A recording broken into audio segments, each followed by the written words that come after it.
Ladies and gentlemen, I give you Marc Kelly Smith. Let's give him a round of applause.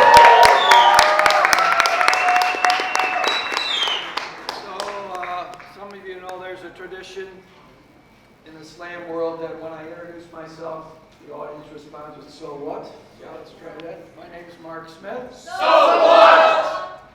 And so I'm going to tell stories as I go along here.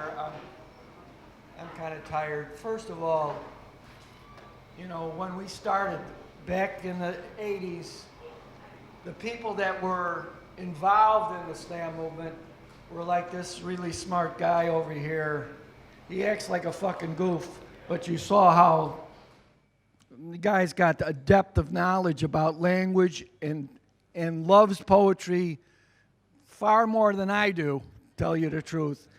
And but that's the type of people that were involved in this at the beginning.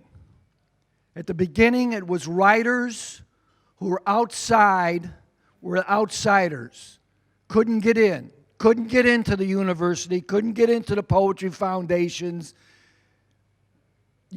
There was the snobbery of those things that still exists. I'm sure you all know it. There's poetry circles that are so snobbish, they don't want everyday people in there. But there were people like Bob, Patricia Smith, Sin Slotch, really smart people that had all their lives loved poetry, and it was vital to their life. It was vital for them to get along in the world. And the key to having people pay attention to them is not a fucking competition. Poetry Slam did not start as a fucking competition. That's the thing that annoys me the most. It's performance. Nobody would go to a slam competition if it wasn't performed with passion. Doesn't mean you have to be like me. I'm a very animated performer, but you saw in Bob's film, you saw all these different people, from someone who was just speaking it like this to people like, performance doesn't have to be over the top. Performance can be the most simplest thing of all. But it has to come from right here. It has to be honest. It has to be you, not somebody else. Not some bullshit somebody else said. Not something you got off the goddamn YouTube because they want a slam fucking competition and you're going to copy all the fucking cliches and the stuff they said. It's about you, about who you are. Because people want to know who you are. That's what's lacking in the world. That's why it's so important. People want to know each other. We don't want to be on the screen. We want to know each other. So the other thing about slam is that it's live. It's a community. It's all of us together.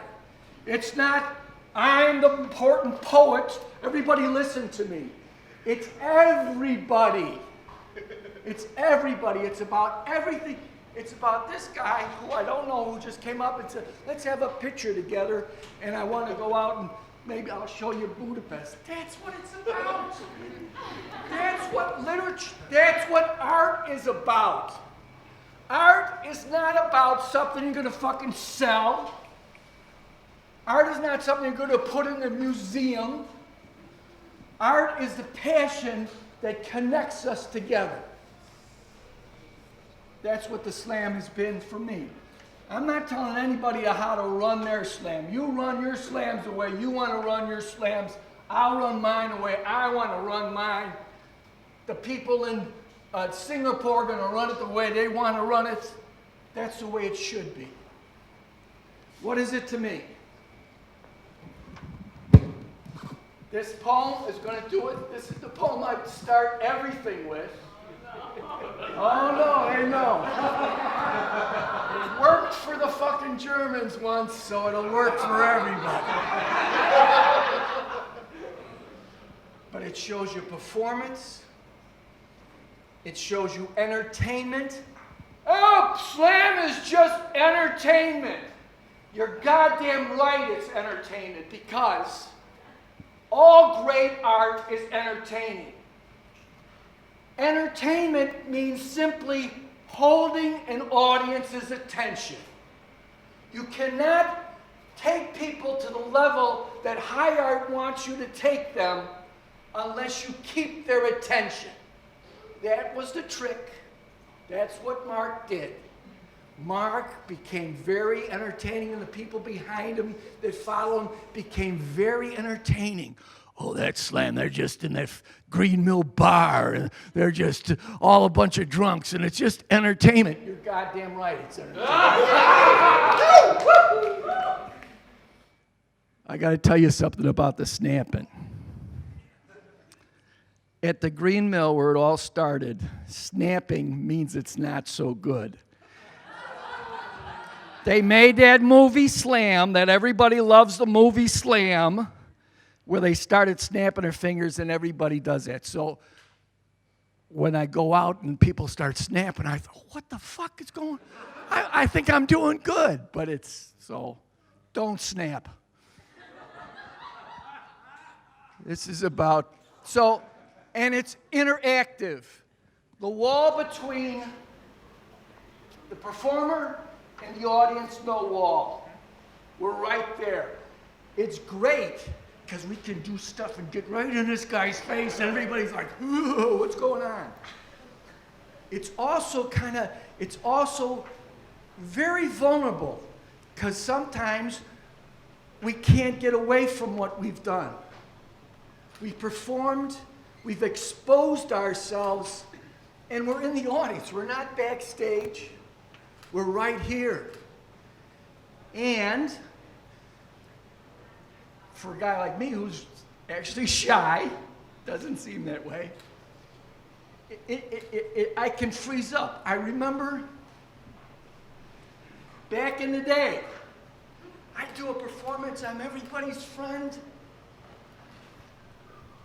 The show's over. It's back when I drank a lot. The show's over. I've just been Mr. Wonderful. Now I'm at the bar.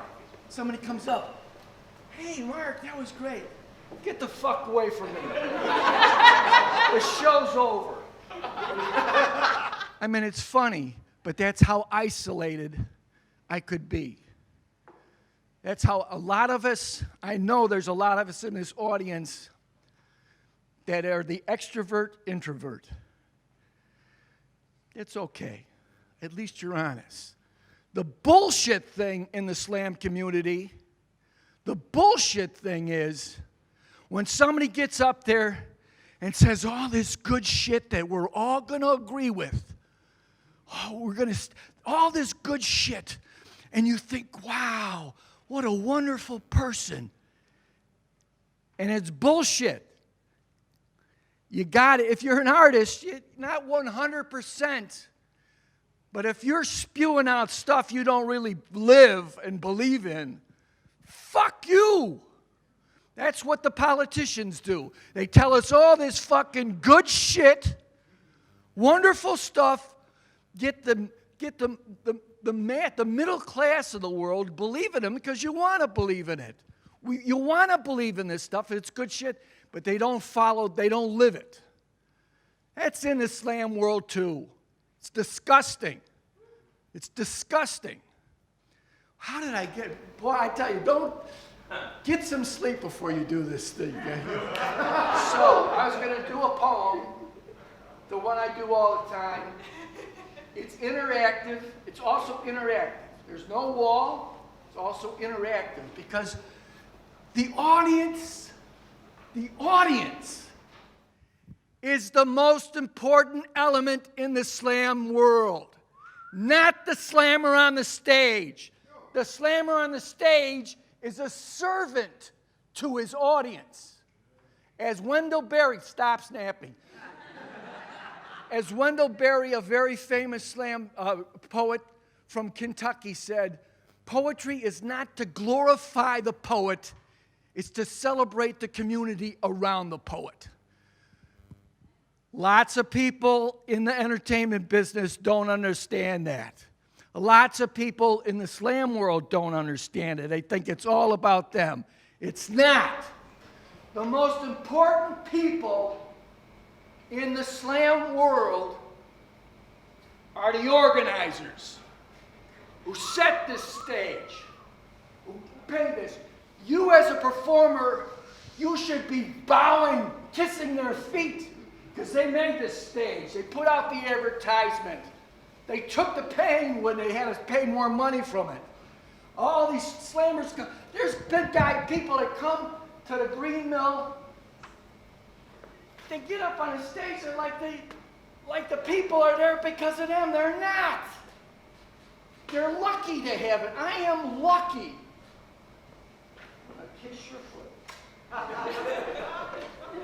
I am lucky to be able to speak to you and have you listen to me. I am lucky.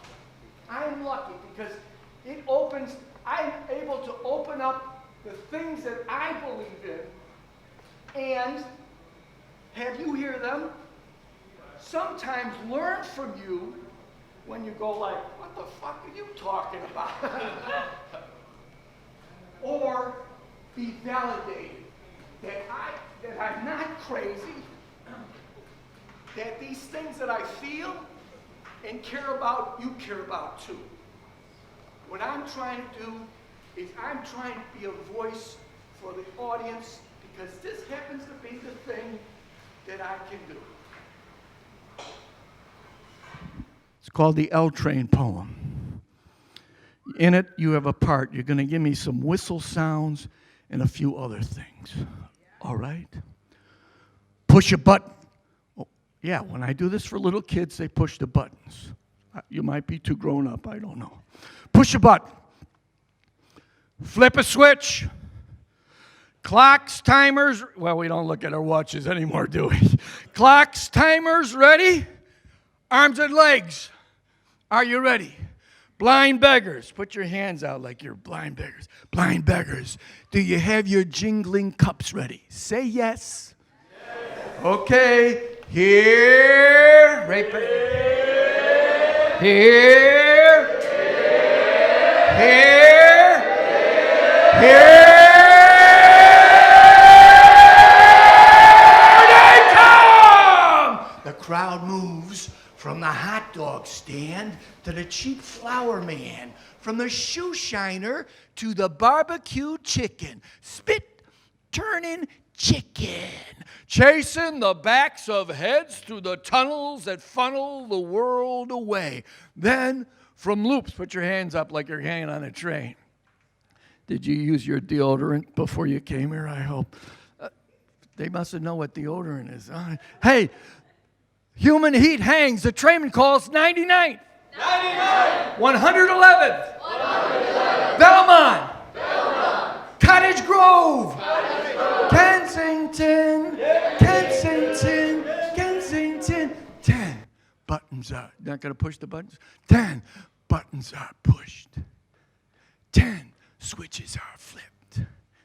Get off. Get on, get on, get off. Cough, sneeze, wheeze, choke. The train jerks forward. Folks flap. An old man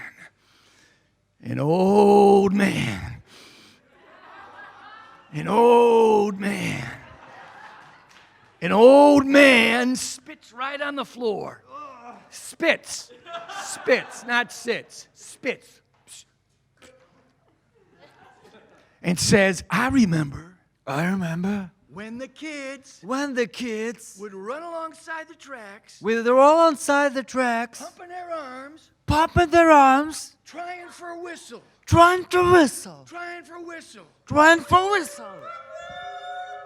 That's how the trains go through Budapest. Woo, woo, I'm a little Budapest train. Show them how a real Budapest train whistle goes. Give them a round of applause. Whistle, whistle, whistle, whistle! 100 million buttons pushed. 200 million switches flipped.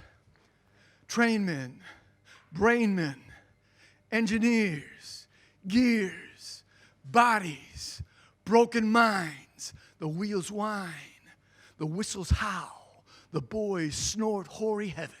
Run alongside the tracks like black sticks animated. It's an orange-red sky. Like black sticks animated. It's an orange-red sky. Like crooked wisps of smoke. Crooked wisps of smoke. Nightbound. It's over. Give the old man a round of applause.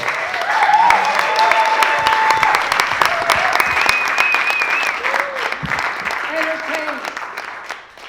Then, this may be the only poem that is ever going to be remembered of mine.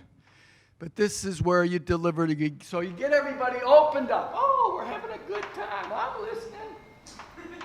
Then you got to deliver the goods. Because if you don't deliver the goods, it's just as bad as a TV sitcom or TV show that just you watch. You go, why did I watch that? You have to give something to the audience that makes you vulnerable. It's you put out there. I'm wearing my father's coat. He has died. I didn't like him, but I wear the coat. I'm wearing the coat of my father, who is dead. I didn't like him, but I wear the coat just the same. A younger man stopping me on the street has asked, where'd you get a coat like that? I answered that it was my father's, who's now gone, passed away. The younger man shuts up. It's not that I'm trying now to be proud of my father. I didn't like him. He was a narrow man. There was more of everything he should have done, more of what he should have tried to understand. The coat fit him well. It fits me now. I didn't love him, but I wear the coat. Most of us show off to one another fashions of who we are, sometimes buttoned to the neck, sometimes overpriced, sometimes surprising even ourselves in garments we would have never dreamed of wearing. I wear my father's coat, and it seems to me that this is the way the most of us make each other's acquaintance, in coats we have taken to be our own. So it's very, very simple thing. Entertain, deliver. First definition of slang. The remarriage of the art of performing with the art of writing poetry. Put it back together. Just like Bob's film showed you. Poetry was always the oral. That's where it started. In the Western world, not in places like South America, Asia, they didn't lose it. They're still in their little communities using poetry the way it was supposed to be, as a voice of the people. But in the Western world, gone. I started what I'm doing because I went to poetry readings, like I said, I told you.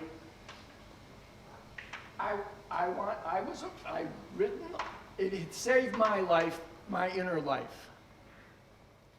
And I went to poetry readings and I wanted to hear stuff. And they were just so boring, but so empty of passion. The objective correlative, did I say it right? The objective correlative was the T.S. Eliot world there, the new criticism. They said you were not supposed to do that anymore, and everybody stopped doing it. And then nobody went to poetry readings anymore. Here's this art that's so passionate for me, nobody wants to listen to it. I realized when I started going to poetry readings that what was missing was performance. When I started performing, Bob, probably the same thing, because he was out there doing stuff they didn't approve of. Oh my God, what are you doing? You are not supposed to be performing. You're not an actor. Poets are not actors. I didn't care. Gradually, more and more audience came. The second definition of poetry slam is a performance poetry show. Everything that's happening here is an art form. The art form of the poetry show before the slam was a bookstore where everybody's in between the aisles and they're serving wine and cheese, and somebody gives a long introduction to the poet. The poet reads in a very bland thing. That art form was lousy. Your shows, poetry slam shows, if they're a poetry slam, people should be thinking about, what am I going to do? What could I do? Maybe I could have a marching band of poets come right through. Wouldn't that be kind of cool? A marching band of poets came right through here, or ninja poets climbing over the bars. That's what Poetry Slam did. In Chicago, it started with ensemble work. Crazy, we did stupid stuff. We took chances. So the second definition is a performance poetry show is an art form. When I started the show started when people walked in the door. I was at the door and said, hello, come on in. And then when they were sitting down, I said, hey, what's your name? Zoal? Zoak. I'm going to say it like, what's yours? Brucey? Say hello to Zoak. Say hello to each other. That was part of the show. Why? Because we're going to hear all this intimate stuff. Let's not be like we are at the theater and just sit there in our own little, will they say silos now? Own little silos. Say hello to her. Hello. And that's how the community started to form. Because everybody got to know each other. It wasn't a passive art form. The third definition of poetry slam is a poetry competition.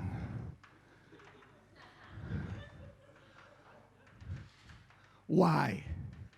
Why did you do that, Mark? It's simple. I had a 3-hour show.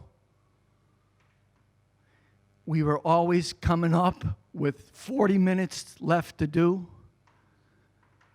So I had heard about the world heavyweight boxing champs of poetry that they did at the Exit Cafe in Chicago, which was basically about the poets and not about the audience. I said, let's try a competition. The first competition was King of the Hill. Poet read a poem and then you challenge him. If you beat him, you got the microphone.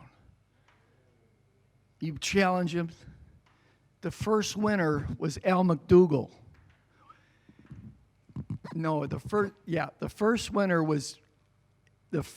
official winner was Mary Shen Barnage, but it was fucked up. The audience hated me afterwards because Al McDougall, a merchant marine on the Great Lakes, he kept winning. 11 times he won. And then Mary Shen Barnage challenged him on the 12th time. You know, he's all out of fucking poems, and she's fresh. And then she got the money because he had no more poems. The audience says, that's no fair. So then the next week, we did it a different way. It's a game. It was never, as Bob's introduction to the slam, you should do that for him. You got it in your head?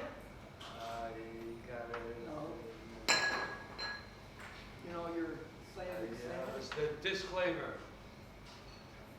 We are gathered here today because we're not gathered anywhere else today. So the true meaning of slam is what you understand, not stand under. 3 minutes is what you got. 3 minutes is what you take, and it's death or dance between the sets.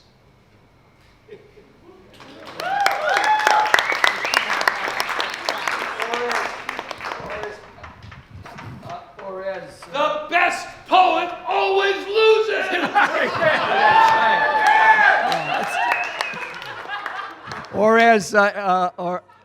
Alan Wolf Alan Wolf, who started the slams in Asheville and also spread it all over the southeast of Tennessee, Alabama, Carolinas.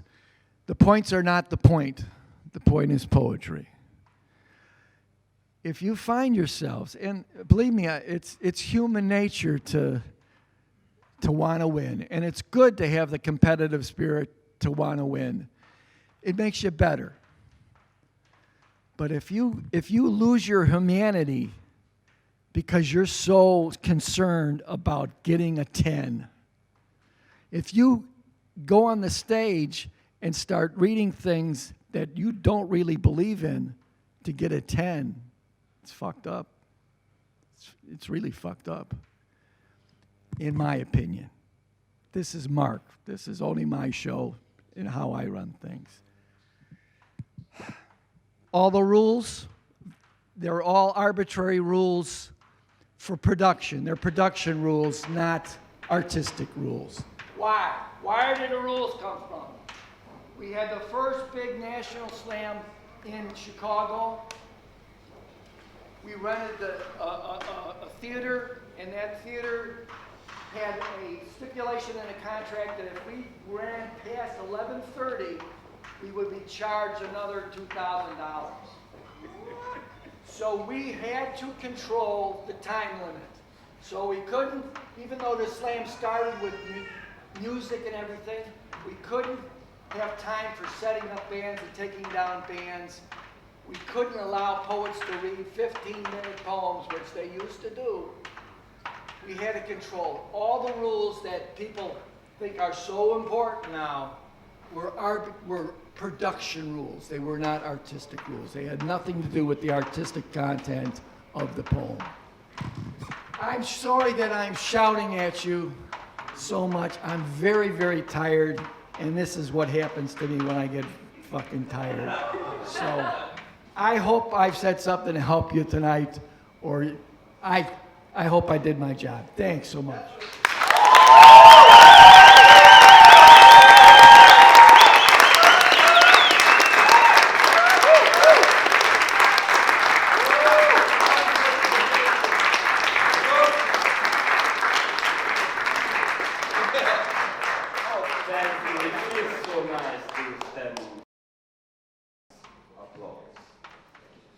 Since you know that my English is not very good, I will just entertain you.